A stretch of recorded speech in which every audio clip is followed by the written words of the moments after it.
Caso, señores, hemos llegado a la parte de la entrevista y yo me voy a dar un gusto personal con este invitado porque es alguien que, además de que compartimos diferentes escenarios profesionales en estos mismos litorales de comunicación, es alguien, un ingeniero político, comunicador, docente, que al quien le tengo muchísimo cariño, pero sobre todo respeto.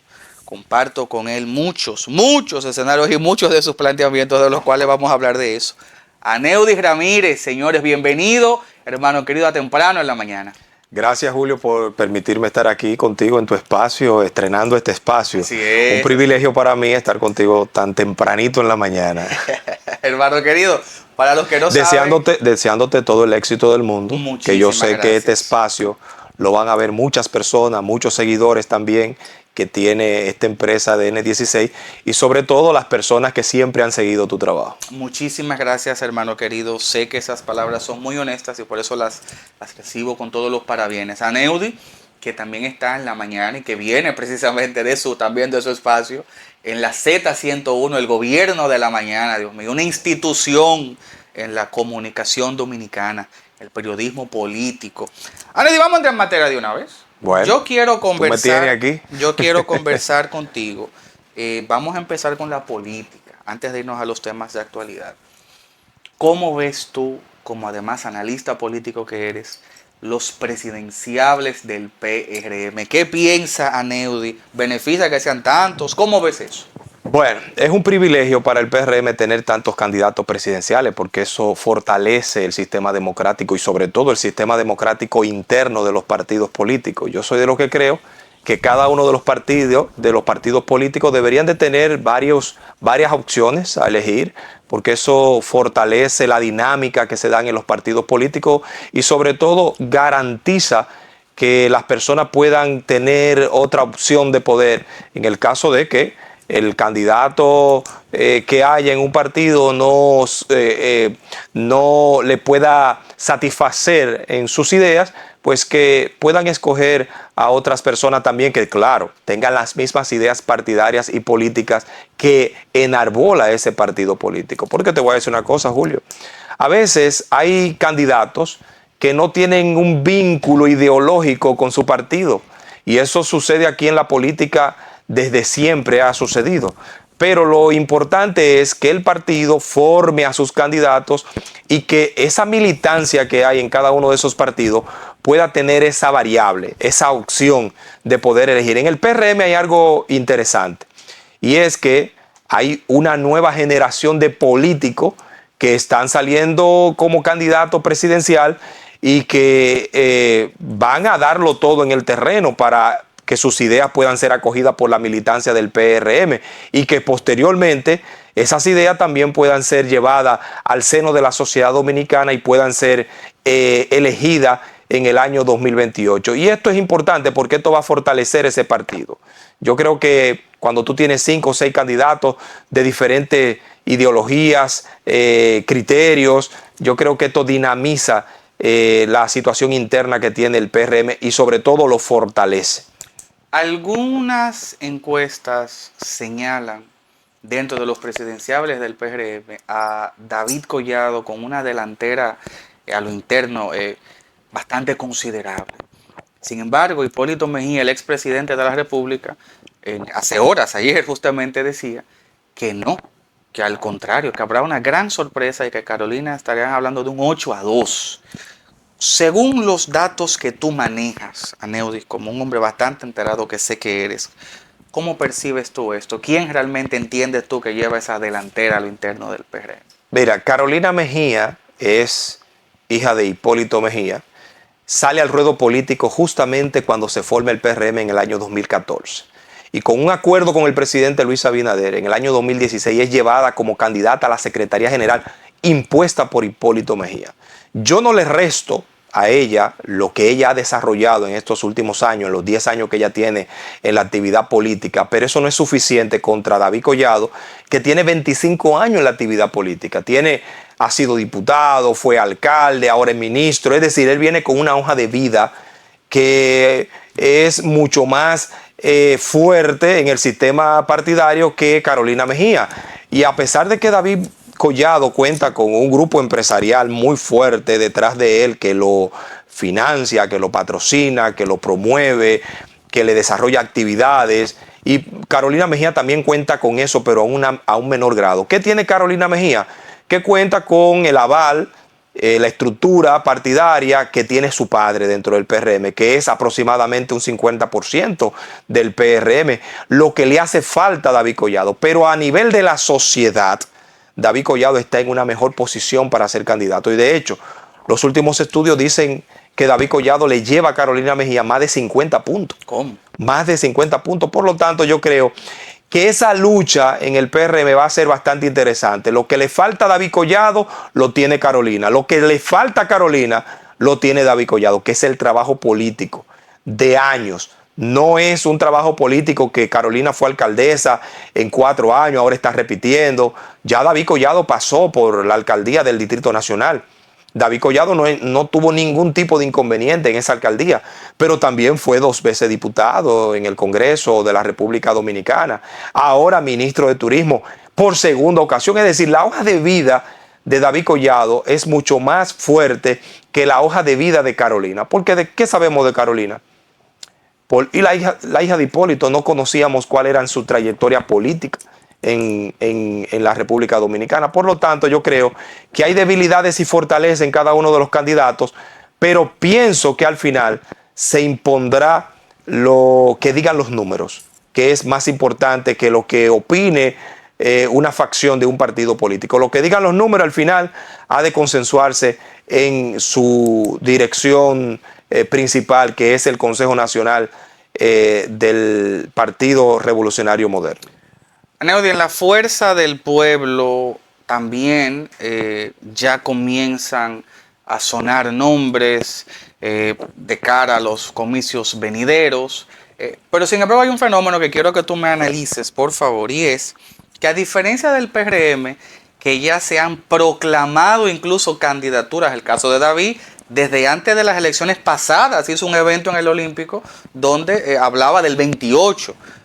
Carolina ya ha empezado a hacer cosas a lo claro, también Yayo, Wellington y demás. Sin embargo, en la fuerza del pueblo, nadie ha dicho oficialmente que tiene una candidatura. Más sin embargo, como que la sociedad asume ya que hay 2 proyectos presidenciables. ¿Cuál es la realidad de esto? ¿Tú sientes que sí, que ya hay proyectos montados o eso es más farándula que otra cosa? Mira, el candidato natural de la fuerza del pueblo es Leonel Fernández. ¿Por qué le digo candidato natural? Bueno, porque Leonel viene de arrastrar un partido que estaba en la casilla número 3 y ha pasado a la casilla de la 18 en el 2020 a la casilla número 2, a ser la principal fuerza de oposición en la República Dominicana. Leonel tiene un aval que arrastra, que ha sido presidente de la República en 3 ocasiones, ha sido el líder político de la oposición desde el año 2012, a pesar de que el PLD estaba en el poder. Leonel hizo una oposición al gobierno de Danilo Medina, que eso está ahí, está en la historia ya registrada.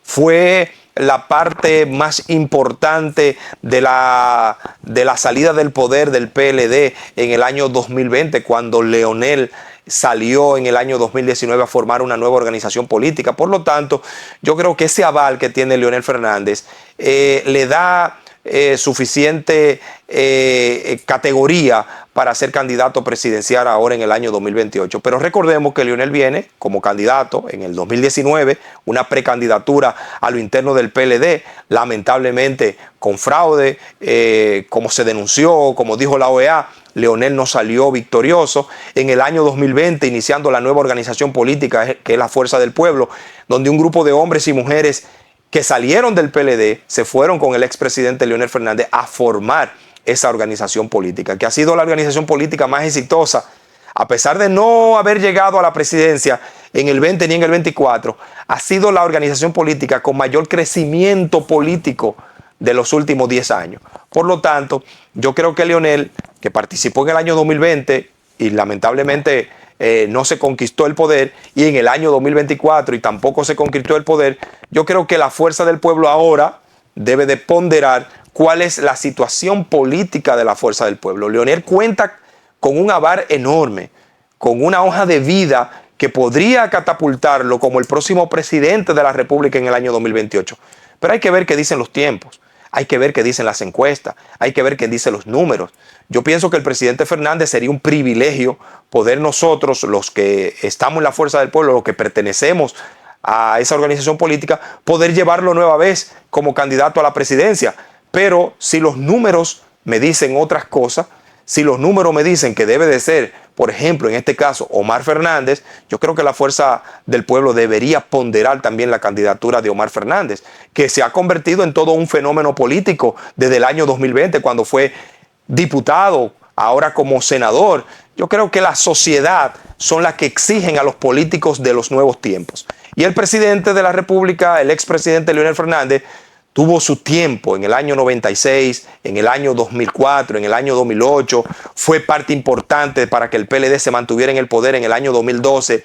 Es fundamental para el liderazgo y la fortaleza de la Fuerza del Pueblo, pero si los números, vuelvo y repito, que se manejan a lo interno de la Fuerza del Pueblo y a lo externo de la Fuerza del Pueblo, dicen que el presidente Fernández no pudiera ganar, por ejemplo, la candidatura presidencial de 2028, yo creo que nosotros, los dirigentes de la Fuerza del Pueblo, que queremos ver a Leonel como presidente de la República, también deseamos ver a la Fuerza del Pueblo siendo gobierno en el año 2028. Y no importa que sea Leonel, que sea Omar, que sea Radamés Jiménez, que sea un Manolo Pichardo, que tiene grandes dotes de liderazgo, o que sea un Franklin Rodríguez, por ejemplo, o un César Fernández. Es decir, que hay personas ahí en la Fuerza del Pueblo que nosotros como partido pudiéramos, en dado caso, medirlo y llevarlo a ser candidato presidencial en el año 2028. Con anuencia, lógicamente, Julio Samuel, de la decisión del máximo líder que tiene la Fuerza del Pueblo, que es el doctor Leonel Fernández. Aneudi, de manera breve, te voy a hacer que me respondas esta pregunta de manera breve porque quiero ir contigo a otros temas ya de actualidad, para salir ya de los partidos políticos. Te hago la última pregunta. La Casa Morada, porque me analizaste la Casa Blanca, me analizaste la Casa Verde, y quién iba a decir que a uno a veces hasta se le olvida a veces mencionar a la Casa Morada después que era un partido hegemónico, pero caramba, después de sus últimos resultados, como que a uno a veces se le pasa. Pero aquí no lo vamos a permitir eso. Cuéntame, ¿qué vislumbras en el panorama morado para estos próximos años? Abel Martínez debería ser el candidato presidencial de la Casa Morada, del ¿Cómo? PLD. Sí, porque Abel Martínez, señores, tiene los números. Todas las encuestas dicen que Abel Martínez está por encima de Francisco Javier García, por encima de Margarita Cedeño, por encima de Juan Ariel Jiménez, mi amigo, mi hermano. Es decir, Abel Martínez viene de un proceso electoral que no fue el mejor proceso electoral que tuvo el PLD, porque viene de un proceso en el que el PLD está siendo cuestionado, juzgado en los tribunales, sentado en el banquillo de los acusados, y Abel, con el liderazgo local que tenía en Santiago, hizo que el PLD sacara un 10%. Yo pienso que debió de sacar menos por la situación en la que estaba atravesando el PLD. Pero Abel Martínez, a pesar de tener todo eso en contra y de que su propio partido no le apoyara, como en otras ocasiones apoyó a otros candidatos, pues yo creo que hizo un buen papel. Y yo pienso que Francisco Javier García, que ha sido todo un estratega, que siempre ha estado y se ha manejado backstage, siempre ha estado detrás de cámara, siempre ha sido el estratega que llevó al éxito al PLD durante más de 5 procesos electorales, pienso que no tiene el reconocimiento electoral que tiene Abel Martínez. Y creo que el PLD debe darse una oportunidad de volver a repetir esa fórmula de Abel Martínez y Soraima Cuello, una líder del PLD, una técnico del PLD muy capacitada, muy preparada, que a pesar de que no estaba en su mejor momento, dieron lo mejor de sí. Por lo tanto, yo creo que ese binomio pudiera repetirse y estratégicamente pueden buscar a otra candidata a la vicepresidencia, pero creo que ella también tiene los números, hizo un gran papel en el proceso electoral pasado. Por lo tanto, yo creo que ese binomio puede mantenerse vigente para las elecciones del año 2028. Interesante lo que dices, específicamente eso de que con Soraima, que a veces uno también olvida la gran participación que tuvo en estas elecciones y en los debates, se robó el show. Aneudi, vamos a entrar con un tema de actualidad que tiene que ver bastante con ambas áreas tuyas, que es el Estado, la política y la ingeniería. Y es que yo quiero que tú me analices de manera más distendida la situación actual de las obras de infraestructura pendientes. ¿Qué piensa Aneudi Ramírez de esta administración, de este gobierno en materia de obras públicas? ¿Qué te digo de este gobierno? Bueno, que no tiene interés en inversión pública. El gobierno del PRM es un gobierno que ha invertido solamente de inversión pública del Producto Interno Bruto un 2.1% de lo que es el Producto Interno Bruto de la República Dominicana en materia de inversión, la más baja en 70 años. La más baja en 70 años. Si tú te fijas en el gobierno 2004-2012, el promedio de inversión pública del Producto Interno Bruto fue entre un 4% y un 8%. Y del 2013 al 2020 el promedio en inversión pública fue de un 5 a un 7%. Por lo tanto, estamos ante una gestión de gobierno con muy poco interés de invertir en la cosa pública, que es lo que te da el desarrollo económico de un país. Aquí se está invirtiendo poco en carretera, se está invirtiendo poco en acueductos, se ha invertido poco en túneles y elevados, se ha invertido poco en mercados locales en las comunidades, sí. Se ha invertido poco en infraestructuras que vayan a desarrollar cada una de esas comunidades en la República Dominicana. Aquí no hay, la inversión que se está haciendo, por ejemplo, ahora mismo en la República Dominicana es el metro de Santo Domingo, la línea 12. Y ese metro está paralizado. No se sabe cuándo lo van a inaugurar. ¿Qué otra cosa se está haciendo? Un túnel que fue una exigencia, que era una necesidad, y se está construyendo ahí en la Plaza de la Bandera. Pero en Santiago ha habido inversión que han sido innecesarias. Por ejemplo, el teleférico de Santiago. Eso fue una inversión innecesaria. Ahí no hubo estudio de impacto social. Ahí no hubo ni siquiera un estudio económico de la viabilidad que pudiera generar ese teleférico. Nadie en Santiago se está montando en ese teleférico, por lo tanto nosotros invertimos 6.500 millones de pesos de manera innecesaria, pero el teleférico de los Alcarrizos también, que va a conectar con el metro de Santo Domingo de los Alcarrizos, pero que a pesar de que no se ha terminado el metro, ya el teleférico de los Alcarrizos debió de entrar en funcionamiento, y si está en funcionamiento, pues nadie se está montando en ese teleférico. Por lo tanto, yo creo que el gobierno se ha descuidado en el tema de inversión pública. Tomaron prestado 780 millones de dólares con un contrato de Aerodón que se extendió hasta el año 2060 y sin embargo esos fondos, dijo el presidente de la República, que fueron utilizados en otra cosa. No se utilizaron en inversión pública. Por lo tanto, yo creo que ha habido una mala administración de los fondos públicos en materia de inversión pública. El sector construcción, para irme por ahí, el 60% de las viviendas que están construyendo el sector privado están paralizadas. ¿Por qué? Por los altos costos de la varilla, del cemento, de los bloques, de los agregados. Hay una baja inversión en el sector privado también en materia de construcción. Hay solamente un 20% de las viviendas que se están construyendo que están en ejecución. Y hay un 14% que ya se ha entregado. Por lo tanto, ese déficit habitacional que tiene la República Dominicana de 1.4 millones de viviendas que hacen falta para cubrir el déficit habitacional, el gobierno no está haciendo nada para promover a los constructores a que construyan más viviendas. ¿Tú sabías que el costo de construcción se ha disparado también para los constructores? Una vivienda económica en la República Dominicana le sale al constructor el metro cuadrado está saliendo entre 25 a 35 mil pesos. Una vivienda económica de materiales de bajo costo. Y una vivienda promedio le está saliendo entre 45 mil y 60 mil pesos al constructor. Entonces, ¿cómo usted cree que una persona puede comprar una vivienda si al constructor el metro cuadrado le está saliendo a 60 mil pesos?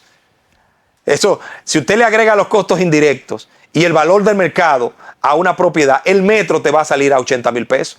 Por lo tanto, se le hace difícil hoy día a una clase media que gana entre 60 y 70 mil pesos, 60, 100 mil pesos, comprar una vivienda. Porque el financiamiento, la DGI, determinó que una vivienda de bajo costo cuesta 5 millones de pesos. Una vivienda económica, 5 millones de pesos. Una vivienda promedio te está costando 10 millones, 12 millones de pesos. Entonces, usted busca un financiamiento en un banco, en una tasa que ronda entre los 15 y los 17, el 17% de intereses anual. y usted compra una vivienda, usted tiene un financiamiento aproximadamente para pagar de una propiedad de bajo costo de 60,000 pesos mensuales. ¿Y quién gana para pagar mensual 60,000 pesos a un banco por una vivienda de bajo costo? Entonces yo creo que el sector construcción está en su peor etapa y facilitarle al ciudadano dominicano que pueda adquirir una vivienda está en las peores condiciones hoy día, porque la economía en la República Dominicana cada día está en declive. Contundentes declaraciones, Aneudi, yo no puedo estar más de acuerdo. Yo creo que para entendedores, ¿verdad? Pocas palabras bastan. Yo quería cerrar esta entrevista. Te voy a dar un dato, Julio Samuel, Por que favor, se me pasó. Por favor. En el año 2006 fue el año donde el sector construcción creció más. Es el dato histórico, 22%. En el año 2006.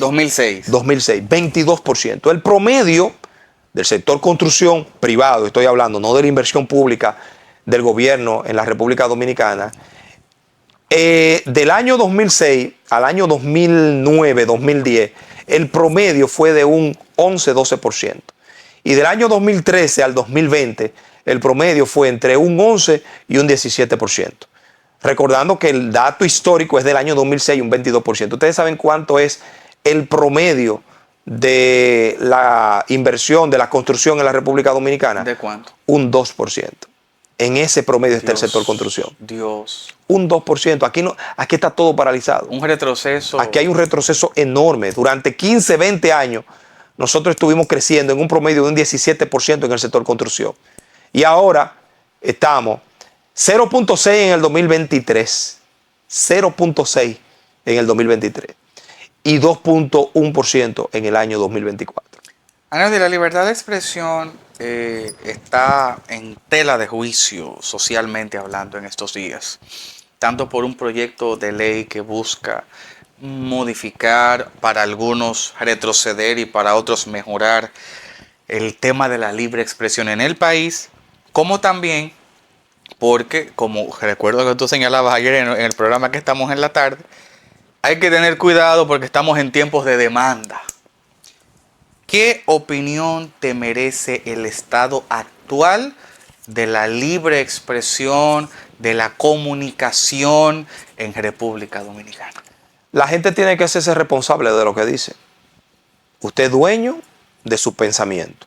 Si usted sabe que usted va a decir algo que va a lacerar la imagen de una persona sin necesidad, entonces asuma las consecuencias.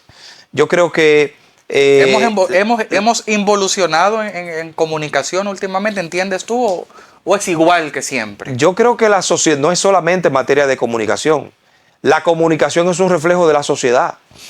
Aquí históricamente la sociedad se ha expresado de la manera en que se exige en el momento.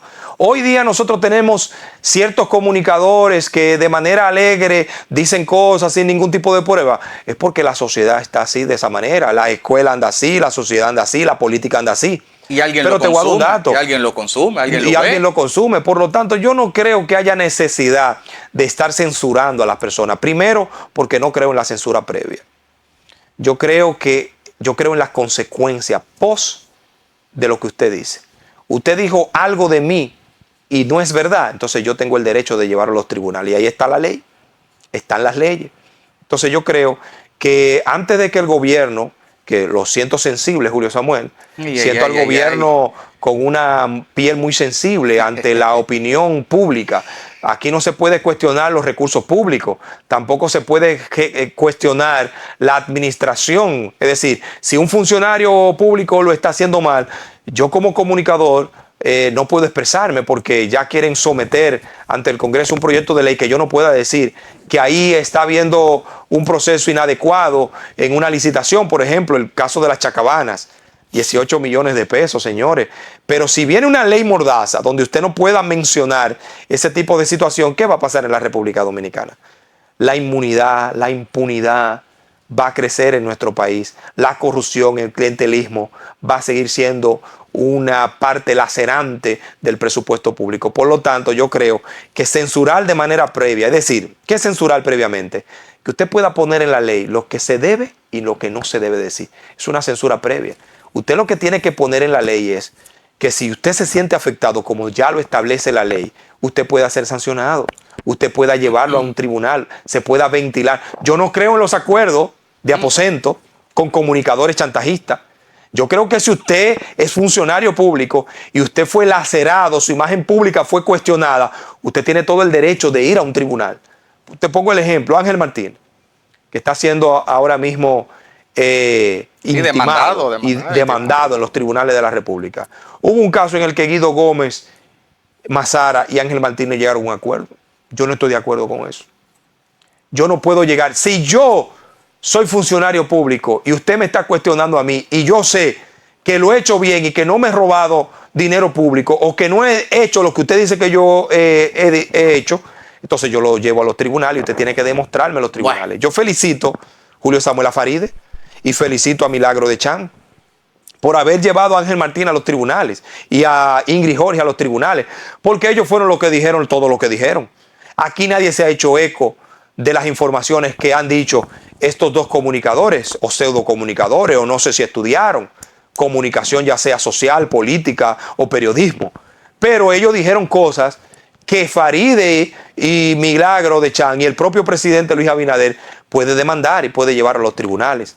Por lo tanto, yo creo que es correcta la decisión de ellos y que cada comunicador asuma las consecuencias de sus palabras en los medios de comunicación, pero que no te prohíban en los medios de comunicación tú poder decir lo que tú quieras y a la hora que tú quieras. Palabras contundentes de Aneudi Ramírez. Aneudi que está todos los días de 5 a 7 de la mañana en el Sol, en Z101 y está de tarde de 5 a 7. De 5 a 7 también, entonces, pero de la noche. 12 horas después. Dios mío, en el nuevo diario en la tarde. Gracias a Aneudi por acompañarnos. Gracias a ustedes por estar con nosotros en esta hora. Mañana, en este mismo horario, en este mismo canal, temprano en la mañana. Nos vemos.